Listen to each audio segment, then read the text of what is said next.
Thanks very much, Joan. Good to be here. I'm well, thank you. How are you? I'd say I'm fantastic, thanks. I'd say you're a lot better now than I am. You have just been voted in Forbes magazine. You've been one of 4 Irish people voted in their top 30 under 30. How does that feel? Yeah, thanks very much. It's quite surreal, to be honest, and I'm a little bit jet lagged, so I'm still trying to get some level of understanding of it. I found out only yesterday. I was in South Korea on a shoot for a show that I'm involved in. Okay. And I got the call, and then I got the tweets, and I guess it's just starting to sink in now, but very exciting, and I'm very flattered.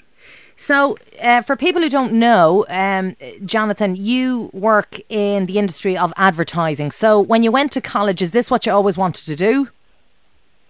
You know, I went to Trinity, and I chose a very broad degree simply because I didn't know what I wanted to do at all. Yeah. Even when I graduated, I didn't know what I wanted to do. So I ran away to San Diego for 6 months, and I ran away to Boston for 6 months to try and figure everything out. Yeah. And it was through work experience and shadow days and internships that I settled on advertising, and not just settled, but realised that it was my passion and definitely what I wanted to do. So, where did you end up then, Jonathan? Did you start just working in a creative way in advertising agencies, or how did you get to be where you are now? Sure. I moved to New York. I moved to New York City with no job and very little money, to be honest. And I graduated into the recession, just like most, Irish graduates. It wasn't an easy time. So, moved to New York, applied for about 75 jobs, and I got lucky to get a job in an entertainment magazine, and I worked there for about a year as a research analyst. And when I was doing that job, which I loved, I came across this company called WPP, who are the world's largest marketing communications company. They've got 165,000 employees, agencies all over the world. And they had this career development program called the WPP Fellowship, which allows like 5 people to work on 3 different continents over 3 years in 3 different agencies. So I thought, well, that sounds pretty good because I'm not sure what I want to do, but I know this is the area that I want to play in. Yeah. So I applied. I started a blog, actually. And I wrote a blog about the company for about 8 months. Right. And I started a Twitter feed dedicated to the company just to try and get their attention. So then I applied the normal way as well, and I got hired. And from there I moved to London, where I spent some time working in an ad agency in strategy, and then I recently moved out to Singapore. Well, I say recently, 1.5 years ago with the company. So you've been working and living in Singapore, and tell me, what exactly do you do? Are you a creative in the agency, or I mean, obviously you're looking after multi-million-dollar contracts. So what do you do exactly now, Jonathan? Sure, I am working in an area called branded content. It's this new-ish area that's very hot, I would say, amongst our clients. And it's basically creating content, creating entertainment for brands. And what that looks like day to day out here is creating television programming. So it can mean, and this is what I would do 80% of my day, is scouring the TV marketplace to try and figure out what are the hot shows. So it could be The Voice or MasterChef or Got Talent or Idol.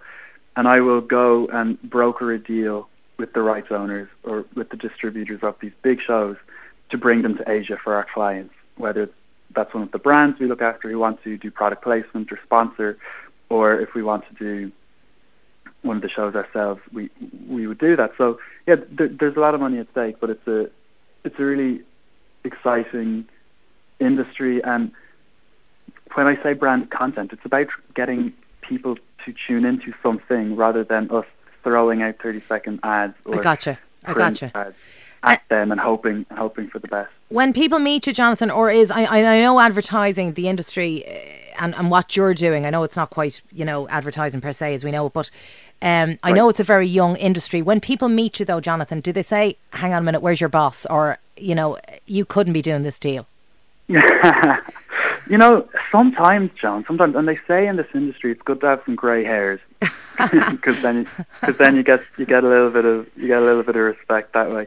But out here, I've been very fortunate to work with WPP, and they're pretty well known, and the agencies are well known, and the brands we look after are well known. So I've been fortunate to come in as something called a WPP fellow and work my way through, and so I haven't encountered that much in Asia. Maybe more so, simply because it's quite a hierarchical society here. So, it's very unusual for someone to disagree with their boss or to question someone who is that bit older than them. Gotcha.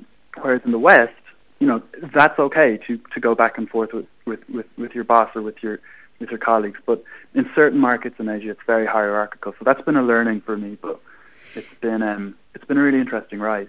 And tell me, Jonathan, how were you put forward for this? Do Forbes, do they pick up on people who are kind of movers and shakers, or do you get put forward for it?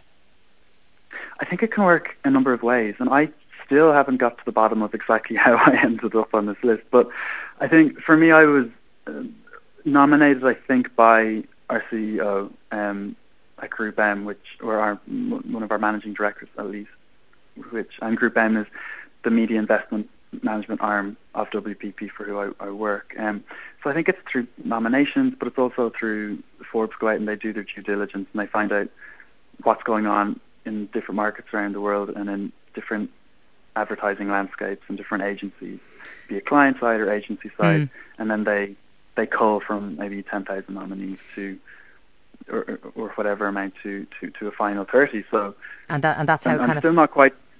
I'm not sure how I slipped through the cracks, but I'm very glad I did, I suppose. Absolutely. Now, you're not going to lose the run of yourself, Jonathan, are you? And kind of bling yourself out and appear on Cribs anytime soon, no? Not quite. I'm not sure if Cribs would have me, to be honest. What do your family think at home? They're chuffed. It's like an early Christmas present. They're really, really delighted. I called my mum, and she was happy. I don't think any of us really grasped the scale of it, to be honest, at first, until there was interest really from around the world in the list itself. Because if I look at who some of my counterparts on the list are people like Mark Zuckerberg or Adele, these household names. It's wild, yeah.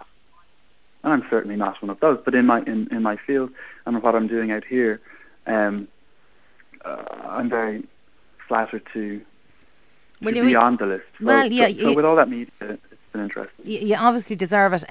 Onwards and upwards, I suppose. Would you encourage anybody who is thinking of leaving Ireland to go for it and follow their dream?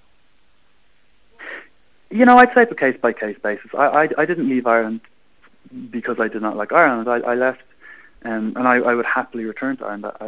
It's home, and I'm flying back tomorrow, in fact. You're coming home tomorrow, are you? Yeah, I'm flying home tomorrow, back for Christmas from turkey and cranberry sauce. But I would say that it's case by case. I would say look at your industry and figure out what exactly you want to do and where the best opportunities are. And you know what, international exposure at an early age is, it's a good thing. It looks nice in a resume and it gives you a rounded perspective of different cultures. So if it's advertising, get out there and look at doing internships, look at graduate schemes. If it's law, go and slog away in the library and get your grades. It's case by case and it's industry by industry. Well, look, Jonathan, I hope you have a very happy Christmas. You'll be welcomed with open arms when you come home. Lovely to talk to you, and you sound very grounded as well. So, good talking to you, Jonathan. Thanks for taking the time out. Yeah. Thanks very much, Joan. Appreciate it.